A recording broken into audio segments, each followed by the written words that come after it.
Hola, hola, buenas noches. ¿Cómo estamos?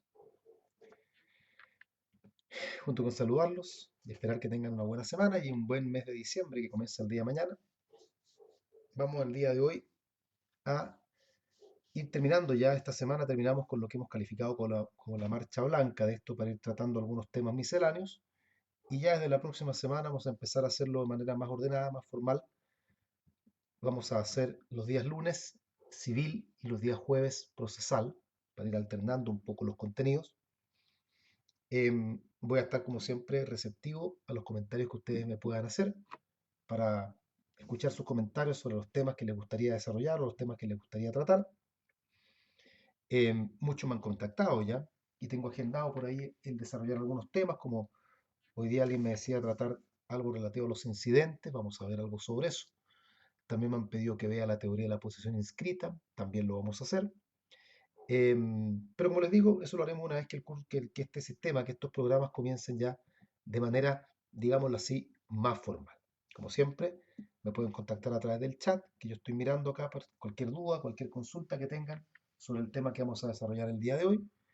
Y también pueden hacer lo mismo a través del WhatsApp, del teléfono, que yo lo tengo por aquí, e incluso de la página de Facebook, Licenciatura Aprobada, para que también me puedan contactar por esa vía y yo pueda contestarles simultáneamente los temas que vayamos conversando, puesto que el tema que vamos a ver hoy día, de manera muy somera, muy sucinta, es un tema tremendamente importante, que se pregunta mucho en examen de grado, está en todos los cedularios, y que es el dolo.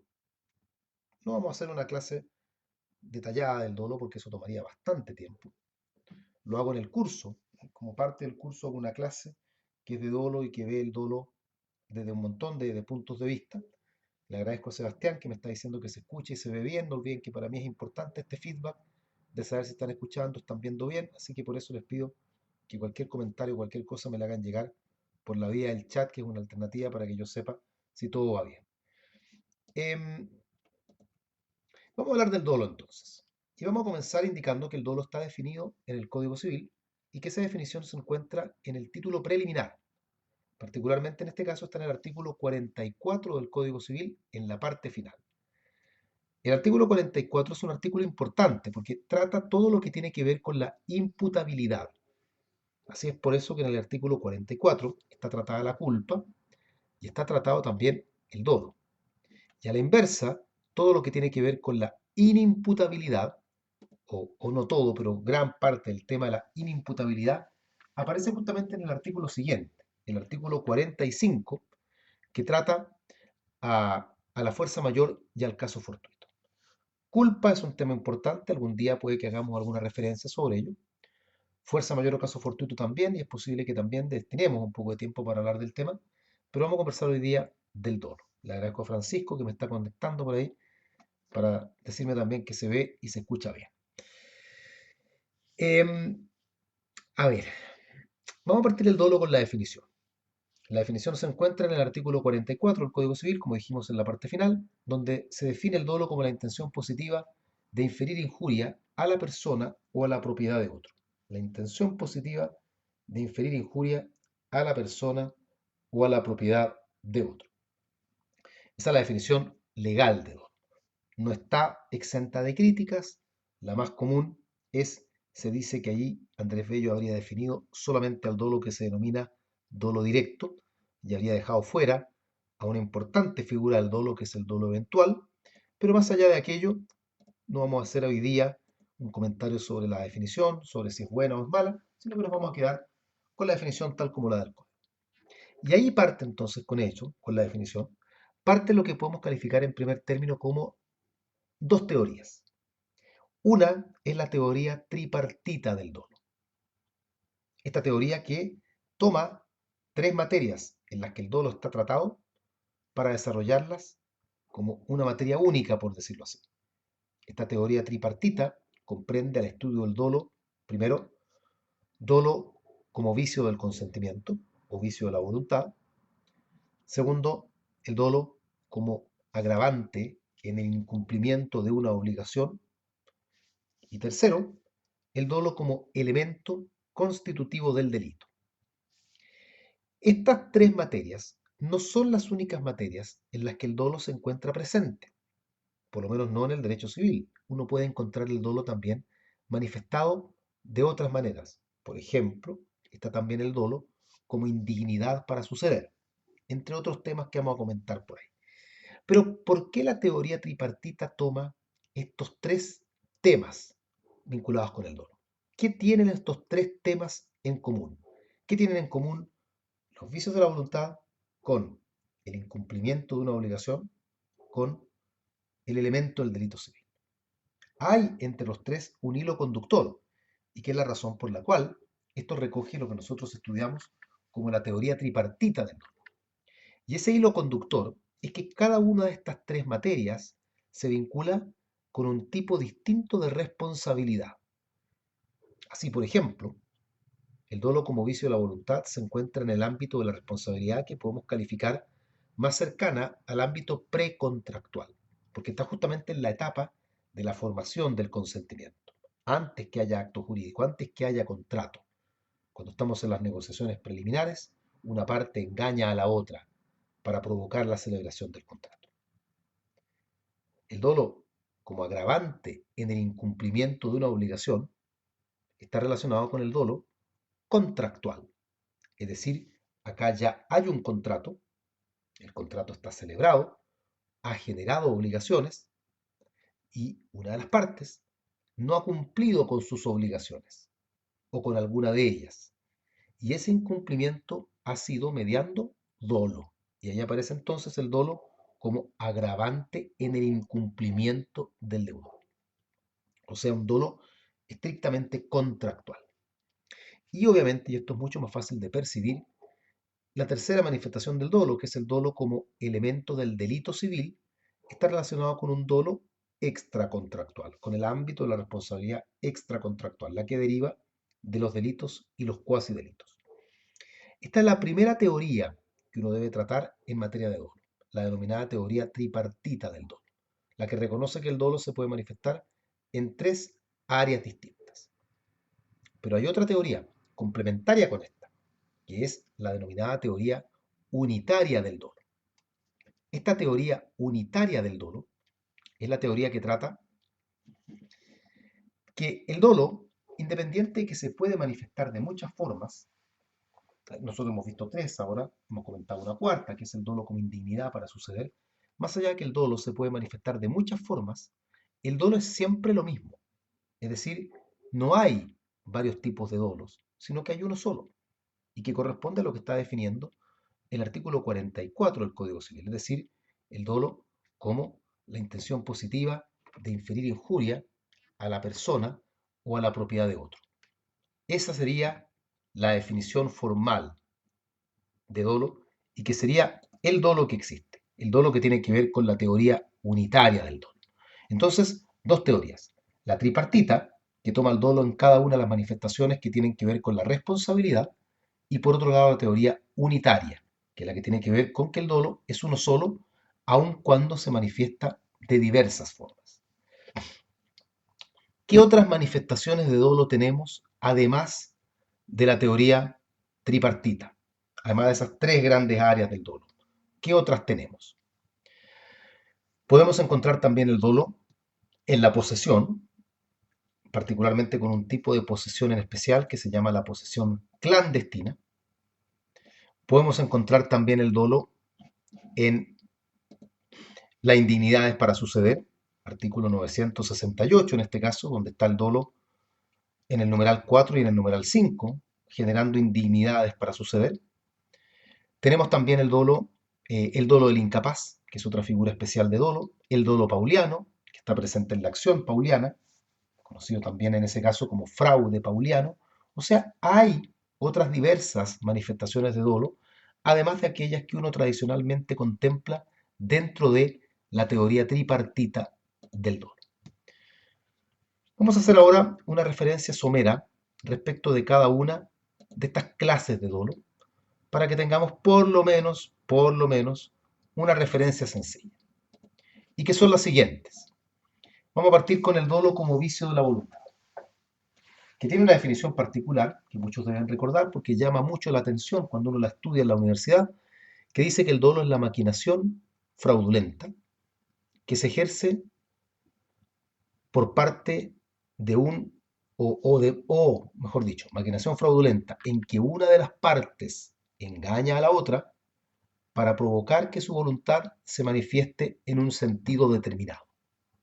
Esa es la definición de dolo como vicio de la voluntad y que parte de la definición contiene a los elementos o a los requisitos para que el dolo efectivamente constituya vicio de la voluntad. No me voy a referir a todo el tema, solamente voy a puntualizar cuáles son los requisitos que debe reunir el dolo para ser vicio de la voluntad. Y así entonces tenemos que el dolo, para ser vicio de la voluntad, debe cumplir los siguientes requisitos. Y tenemos que distinguir entre actos unilaterales y actos bilaterales. En los actos bilaterales, para que el dolo constituya vicio de la voluntad, debe ser, primero, obra de una de las partes, o sea, es una parte la que engaña a la otra, y segundo, el dolo debe ser determinante, tal como lo dice el propio código, artículo 1458, dolo determinante es aquel que aparece claramente que de no mediar el dolo, el acto no se habría celebrado o ejecutado. Aparece claramente, que de no mediar el dolo, el acto no se habría celebrado o ejecutado. Eso es, en el fondo, lo que significa que el dolo sea un dolo principal o inductivo en los actos bilaterales. En los actos unilaterales, para que el dolo vicie la voluntad, acá solo se exige que sea determinante. No se exige que sea obra de una de las partes, puesto que el dolo en los actos unilaterales no hay partes, sino que ahí lo que corresponde en términos lingüísticos es hablar de autor. El testador es el autor del testamento, no es parte, porque parte implica comprender que debe haber otra parte, la contraparte. Y en los actos unilaterales no hay contraparte, por lo tanto solamente se habla de autor. Así que acto bilateral, obra una de las partes y además determinante. Acto unilateral, solo se requiere que sea determinante. Con esos requisitos, el dolo queda en una categoría que se denomina la de dolo principal o dolo inductivo, y eso provoca que ese tipo de dolo sea el que vicia la voluntad. Y si vicia la voluntad, por lo tanto, la sanción es que queda abierta la posibilidad para que la víctima pida la nulidad relativa del acto o contrato en cuestión. Una nulidad relativa que debe ser reclamada en un plazo de 4 años, la ley nos habla del cuadrienio, en el entendido que por ser la causal el dolo, esos 4 años comienzan a correr desde la celebración del acto o contrato. La titularidad de la acción la tiene solamente la víctima, es decir, el que ha sufrido el dolo, el que fue engañado, sumándose a ello los herederos, en caso que muera, y los cesionarios, en caso que transfiera su derecho por acto entre vivos, son los cesionarios los que podrán intentar la acción de nulidad relativa, llamada también acción rescisoria. Eso para hacer una demostración o un resumen breve de lo que es el dolo como vicio de la voluntad. Pasamos ahora al dolo como agravante en el incumplimiento de las obligaciones. Y cambiamos de artículo, cambiamos de materia. Nos vamos al artículo 1558, pero antes les recuerdo que me digan si acaso están siguiendo bien la clase, si escuchan bien, si tienen alguna pregunta me la hacen llegar también para que yo la responda. Cualquier inquietud sobre el tema también me lo hacen presente y yo, en la medida que tome conocimiento de ello, les contestaré. Hay un chat que yo estoy mirando que se actualiza en tiempo real y si no me pueden contactar por el WhatsApp del teléfono, los que tengan mi número, o bien me pueden mandar un mensaje interno a la página licenciatura aprobada, que yo también la estoy viendo en este momento, así que me pueden contestar, o me pueden preguntar, perdón, o comentar si han seguido la clase normalmente, me pueden contactar por esa vía. Bien, Pablo, gracias, Sebastián, que me vuelve a comentar que está bien, Pablo me vuelve a decir que está todo bien, Francisco me reafirma también que sigue todo perfecto. Bien, esa es la idea. Bien, el dolo como agravante en el incumplimiento. Acá esta figura de dolo supone en primer lugar que existe una obligación previa. Hay una obligación que puede haber tenido una fuente indistinta. Quedémonos con la idea que sea un contrato porque es mucho más simple. Hay un contrato y el deudor no cumple con el contrato. Nuestro sistema es un sistema subjetivo, el sistema chileno, de manera tal que para que uno pueda reclamar una indemnización de perjuicios frente al incumplimiento del contrato, tiene que haber eh, una causal que permita reclamar la indemnización respectiva. Y como es nuestro sistema subjetivo, esas causales pueden ser el que haya habido culpa o el que haya habido dolo. Incumplir con culpa no es lo mismo que incumplir con dolo. Un incumplimiento culpable es un incumplimiento, al igual que un incumplimiento doloso, pero el incumplimiento doloso tiende a acarrear consecuencias mayores que un incumplimiento culpable. Y así es como uno entonces concluye que el dolo en materia contractual es un agravante en el incumplimiento de la obligación. ¿Cómo podemos explicar esto? Bueno, una razón del por qué el dolo es considerado agravante se da por lo siguiente. Cuando existe culpa, el deudor, por ese incumplimiento que ha sido un incumplimiento culpable, el deudor debe indemnizar los perjuicios directos previstos. Ese es el rango de perjuicios que tiene que indemnizar el deudor cuando en el incumplimiento ha habido culpa. Perjuicios directos previstos. En cambio, si se prueba, porque esto hay que probarlo, si se prueba que el incumplimiento fue doloso, que hay dolo, entonces cambia la figura, porque ahí el deudor debe reparar, debe indemnizar los perjuicios directos previstos, pero además imprevistos, con lo cual se extiende el rango de los perjuicios que se deben indemnizar. Y ahí claramente aparece la idea de que el dolo ha sido un agravante en el incumplimiento de la obligación. Pero no es solo agravante por esta razón. Los alumnos en examen siempre dicen esto y quedan ahí. Y uno les pregunta, ¿en qué otro sentido el dolo puede ser agravante? Y ahí los alumnos tienden a complicarse porque, chuta, era eso. No sabía que habían otros casos. Y ya hay otros casos, y hay varios otros casos, de hecho. Por ejemplo, el dolo también es agravante en el incumplimiento de la obligación porque el código señala que en caso que hayan varios deudores y ellos dolosamente dejen de cumplir con la obligación, varios deudores que cometen dolo en el incumplimiento, la ley les impone que la obligación de indemnizar los perjuicios sea solidaria, es decir, el dolo está generando solidaridad entre ellos, cuestión que no habría ocurrido si solo hubiese culpa. El haber dolo genera entonces solidaridad y hay ahí por lo tanto una consecuencia mayor por el incumplimiento. Otro ejemplo de cómo el dolo es agravante en el incumplimiento de las obligaciones. En materia de compraventa, tenemos una obligación que tiene el vendedor, que es la obligación de saneamiento de los vicios redivitorios. Saneamiento de los vicios redivitorios. Ese saneamiento de los vicios redivitorios da lugar a un par de acciones, que son la acción redivitoria, por un lado, o bien, alternativamente a esa, está la acción quanti minoris. Y entonces el comprador tendrá derecho a intentar una acción o la otra acción cuando los vicios cumplan con los requisitos para ser redivitorios. Señala la ley, sin embargo, que el comprador podría renunciar anticipadamente a estas acciones, debido a que el saneamiento de los vicios redivitorios es un elemento de la naturaleza en la compraventa y por lo tanto es renunciable.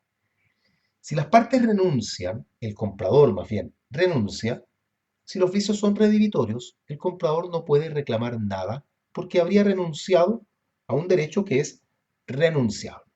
¿Qué tiene que ver el dolo en todo esto? Bueno, que el código señala que si ha habido dolo, lo cual aparece refrendado porque el vendedor sabía que la cosa tenía vicios, pero no lo informó al comprador, y resulta que el comprador renunció anticipadamente a sus acciones, si el comprador demuestra que el vendedor estuvo en conocimiento de estos hechos y no se lo informó pudiendo hacerlo, el efecto de esa conducta dolosa es que el comprador podrá intentar las acciones aun cuando hubiese renunciado a ellas.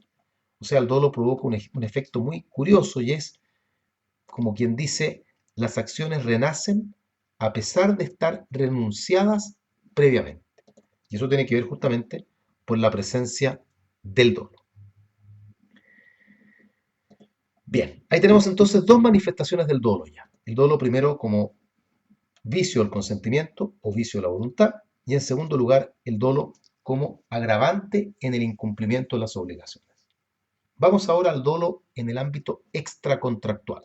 Y aquí aprovecharemos de contestar una pregunta que me hizo Julio, que dice, y cito textualmente, profesor, me dice, ¿cómo se responde a la pregunta de qué calidad tiene el dolo en materia extracontractual? La calidad que el dolo tiene en materia extracontractual es que el dolo acá constituye elemento constitutivo del delito civil. Elemento constitutivo del delito civil. Porque la responsabilidad extracontractual surge de dos tipos de instituciones. O es del cuasidelito o es del delito. En el cuasidelito hay culpa. En el delito existe dolo. El dolo entonces es un elemento integral del delito civil. Si no hay delito y solo hay culpa, no habrá, no habrá delito propiamente tal, sino que ya hablaremos de cuasi delito. Sin embargo, en materia extracontractual, realmente la distinción entre delito y cuasi delito es prácticamente irrelevante, porque no hay una mayor o una menor indemnización extracontractual que dependa de la presencia del dolo o de la culpa. Porque en materia extracontractual, el Código Civil señala que la víctima tiene derecho a ser indemnizada en todo perjuicio, independiente de que haya culpa o haya dolo. Incluso el artículo que estoy citando, que es el artículo 2329, señala que va a haber culpa, va a haber indemnización de todo perjuicio, haya habido malicia, que es un equivalente a dolo, o haya habido negligencia, que es un equivalente a la culpa. Me pregunta Francisco que diga si puedo antes de explicar las diferencias y semejanzas entre la culpa grave y el dolo en materia contractual. Ya, esto es un pequeño paréntesis, porque como lo señala el artículo 44, la culpa grave se equipara al dolo. Pero, ¿qué significa que se equipare al dolo? Porque no es lo mismo. Culpa grave es culpa. Grave, pero culpa. El dolo es dolo. ¿En qué se equiparan y en qué se diferencian? Bueno, acá hay discusión doctrinaria porque no hay una certeza total en cuanto a la resolución del tema. Pero lo que no se discute, el dolo no se puede condonar anticipadamente. Hay objeto ilícito si se efectúa aquello. Artículo 1465. La culpa grave tampoco se puede condonar anticipadamente. En ese sentido, indiscutidamente, la culpa grave se equipara al dolo. En cuanto a la prueba, el dolo hay que probarlo. La culpa se presume. ¿Qué pasa con la culpa grave? ¿Hay que probarla porque se asemeja al dolo? ¿O se presume porque aun cuando es grave mantiene su calidad de culpa? La mayoría sostiene que la culpa grave se presume porque de todas formas cae en la categoría de culpa aun cuando se equipara al dolo. O sea, en esta materia no se estaría equiparando al dolo. Y la otra materia en la que uno puede hacer el nexo es, hemos dicho que cuando hay culpa, solo se responde a los perjuicios directos previstos. En cambio, cuando hay dolo, se responde a los directos previstos y los imprevistos. ¿Qué ocurre si existe culpa grave? ¿Se responde como si fuese culpa o se responde como si fuese dolo?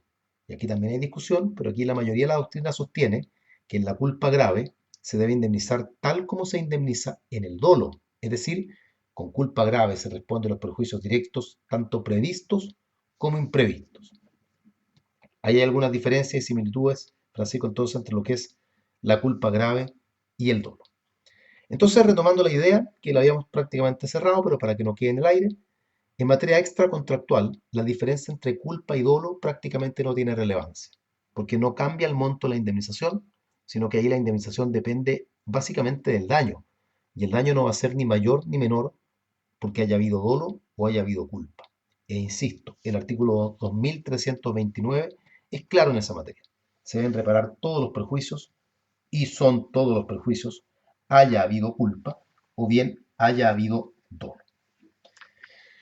Bien, un par de referencias para cerrar. Dijimos que el dolo no solamente aparece en estas tres grandes áreas, a pesar que estas son las tres grandes materias porque corresponden a lo que se denomina la teoría tripartita, sino que podemos encontrar el dolo también en la posesión clandestina. ¿Dónde está el dolo en la posesión clandestina? En que cuando el código describe a la posesión clandestina, dice que esa es la posesión que ejerce una persona ocultando su posesión frente a aquellas personas que podrían oponerse a ella. Y ahí está la conducta dolosa justamente, en el acto de ocultamiento. Yo sé que hay otra persona que puede reclamar el bien y yo lo escondo para que esa persona no sepa que yo soy el poseedor. Y esa figura es una figura dolosa. Así la recogemos del artículo 713 del Código Civil. El 713 es el artículo que contempla lo que estamos viendo ahora, que es el dolo en la posesión, posesión clandestina. También señalamos el dolo como fraude pauliano. En materia de acción pauliana, que es uno de los derechos auxiliares del acreedor, el dolo aparece demostrado en términos de ser, eh, dice la ley que ahí el fraude está representado por el conocimiento del mal estado de los negocios que tenga el deudor. Es decir, el deudor actúa a sabiendas de que sus negocios están en mal estado. Y a pesar de saber eso, el deudor sigue efectuando actos para desperfilar, despilfarrar, desmejorar su patrimonio. Y el tercero también lo sabe, porque puede que sea relevante, eso no lo vamos a ver ahora, demostrar que el tercero también se encontraba con fraude pauliano para que prospere la acción pauliana. También comentamos el dolo del incapaz. No nos vamos a meter en este tema, un tema complejo, el dolo del incapaz. Solo baste con indicar que en el dolo del incapaz nos encontramos con un incapaz que engaña, oculta su incapacidad y la oculta para provocar que otra persona contrate con él. Yo no voy a contratar yo con un joven que tiene 15 años, pero si él me engaña y me hace creer que tiene 20 años, yo puede que ahí ceda y contrate con él. Y si luego descubro que él me ha engañado porque me ha ocultado su falta de capacidad, ha aparentado ser capaz cuando no lo es, podría configurarse ahí la figura del dolo del incapaz. Y señalamos también el dolo como indignidad para suceder, que se daría, por ejemplo, no es el único caso, pero por ejemplo, respecto a aquella persona que oculta o que distrae un testamento, y donde la ley incluso señala que se presume dolo por el solo hecho de la ocultación. Bueno, ahí tenemos entonces explicaciones someras de lo que es el dolo, que es un tema tremendamente importante para examen de grado, o sea, no pueden llegar a rendir examen si no manejan estos contenidos. Espero que el tema les sirva. Corran la voz porque estas clases que hacemos los días lunes y jueves son públicas y por lo tanto pueden participar de las clases, digamos, todas las personas. Es un poco una muestra también para que aprendan y entiendan cómo son los cursos que hacemos para preparar el grado. Eh, Hay un curso ahora, como les he dicho, que comienza, bueno, hay uno que parte este jueves, jueves 3 de diciembre, que es el curso vespertino, y hay un curso que todavía tiene matrículas abiertas que parte el día 5 de enero y que es un curso diurno. Me pueden contactar, como ya les he dicho, a través de la página de Facebook, licenciatura aprobada, o me pueden enviar un mensaje de WhatsApp a mi número telefónico que es el 6246-9428. Agradezco las palabras de alguien que me dice por ahí que aprendió el dolo del incapaz con las explicaciones que dimos en clase. Lamentablemente no tengo el nombre para decirlo. Y hay un negro 09, buen nombre, que también me manda un saludo. Está Guillermo Lucero, que también me saluda desde Antofagasta, qué bueno que se ve hasta allá. Bueno, esto se supone que se debiera ver desde cualquier lugar del mundo. No somos pretenciosos tampoco, pero por lo menos cualquier lugar de Chile. Y me pregunta un Anonymous 593831 si acaso el video va a YouTube. Sí, vamos a ir a YouTube. No sé por qué razón el último video quedó en YouTube también, pero quedó con una calidad bastante curiosa, como que se va quedando pegado. Y no sabría por qué razón. Bien, pues Guillermo, le agradezco sus palabras y saludo entonces a los alumnos de la Universidad Católica del Norte. Y a Sebastián también saludo a San Javier, si estén muy bien. Concepción también, muchas gracias. Bueno, y cualquier cosa en que yo los pueda ayudar, como siempre, saben que está abierto el canal para que comenten cosas, para que me pregunten cosas y para que puedan también, gracias Poli, y para que puedan también ahí proponerme temas para que yo desarrolle.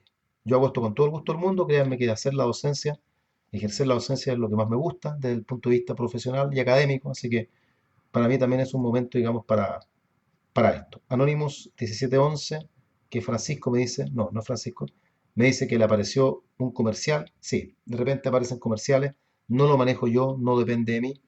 Voy a ver cómo logro evitar aquello. Y en fin. Y sí, como me recuerdan por ahí también, el tema de la posición inscrita está pendiente, lo vamos a ver. Pero el jueves vamos a ver procesal. Como les dije, ahora en adelante, el día lunes, queda reservado civil. y el día jueves queda reservado a procesar. Ya, Oscar. Y el día jueves vamos a hacer un comentario sobre la modificación que tiene que ver con la distribución de causas y la regla del turno, que fue una modificación que todavía no entra en rigor, pero ya está promulgada la ley ya. Así que es una modificación que tienen que incorporar ahora sí o sí al estudio del examen de grado. Bien, pues les repito que corran la voz entonces, la idea es que la gente conozca esto, tenga la alternativa de conectarse y nos veremos al menos en vivo el próximo día 3 de diciembre, el próximo jueves, a las 10 de la noche. Los dejo, son las 10:36 según mi reloj del día 30 de noviembre. Es mi santo, además, San Andrés. Se está acabando ya. Así que saludo además a todos los Andrés que nos estén escuchando, que hayan tenido un muy buen día. Y los dejo ahora porque me voy a ir a ver Into the Badlands. Así que nos veremos entonces el próximo jueves. Que estén muy bien, cuídense. Nos vemos. Chao, chao.